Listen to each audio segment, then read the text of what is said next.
दरम्यान आता वळूया आपण देवगिरी बंगल्याकडे, कारण तिथे देखील आता जल्लोष सुरू झाला. अजित पवारांचं निवासस्थान आहे, त्याच्या बंगल्याबाहेर आता कार्यकर्त्यांनी जल्लोष सुरू केलेला आहे. देवगिरी बंगला परिसरात जल्लोष सुरू आहे. तर कलाकारांकडून धनगरी गोफ नृत्य देखील या ठिकाणी सादर करण्यात आलेलं आहे. अजित पवार आज उपमुख्यमंत्री पदाची शपथ घेणार आहेत आणि त्यांच्या निवासस्थानी जल्लोषाचं उत्साहाचं वातावरण आपण बघू शकतो या दृश्यांमधनं.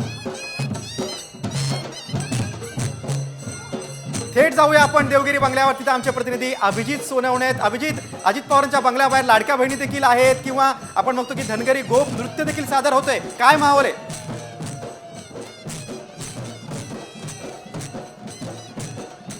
देवगिरीच्या बाहेर आपल्याला अतिशय जल्लोषाचं वातावरण पाहायला मिळतंय. थोड्या वेळापूर्वी या ठिकाणी सांगलीहून आलेल्या कलाकारांनी धनगर गोफ नृत्य सादर केलेलं होतं आणि त्यानंतर आता बारामतीहून लाडक्या बहिणी ज्या आहेत राष्ट्रवादीच्या महिला कार्यकर्त्या, त्या या ठिकाणी अजितदादांच्या अभिनंदनासाठी दाखल झालेल्या आहेत आणि आज अजित पवार उपमुख्यमंत्री पदाची शपथ घेत आहे आणि त्यामुळे अजितदादांचं अभिनंदन करण्यासाठी खास बारामतीहून या सगळ्या महिला कार्यकर्त्या या ठिकाणी आलेल्या आहेत.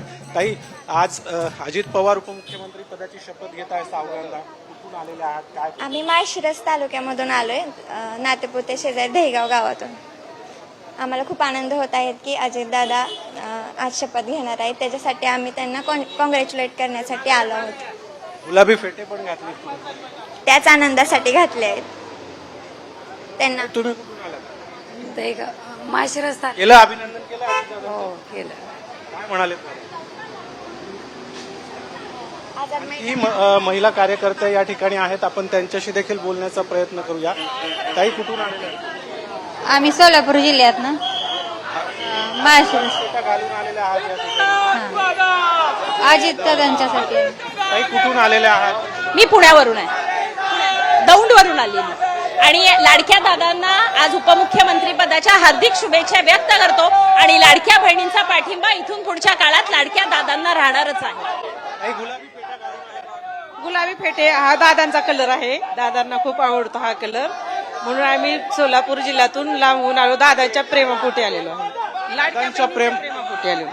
दादांच्या प्रेमापोटी या ठिकाणी अजितदादांचं अभिनंदन करण्यासाठी या सगळ्या महिला ज्या आहेत त्या बारामती असेल, पुणे असेल आणि आसपासच्या भागातून या ठिकाणी अजित पवारांच्या देवगिरी बंगल्या बाहेर दाखल झालेल्या आहेत. अजित पवारांचं त्यांनी अभिनंदन देखील केलेलं आहे आणि खास गुलाबी रंगाचे फेटे या सगळ्या महिला कार्यकर्त्यांनी या ठिकाणी आपल्याला परिधान केलेले देखील पाहायला मिळतात. त्यामुळे एकूणच अजित पवार हे 6व्यांदा उपमुख्यमंत्री पदाची शपथ घेत असल्यामुळे आज या ठिकाणी आपल्याला अतिशय जल्लोषाचं आणि उत्साहाचं वातावरण देवगिरी बाहेर सध्या पाहायला मिळतं.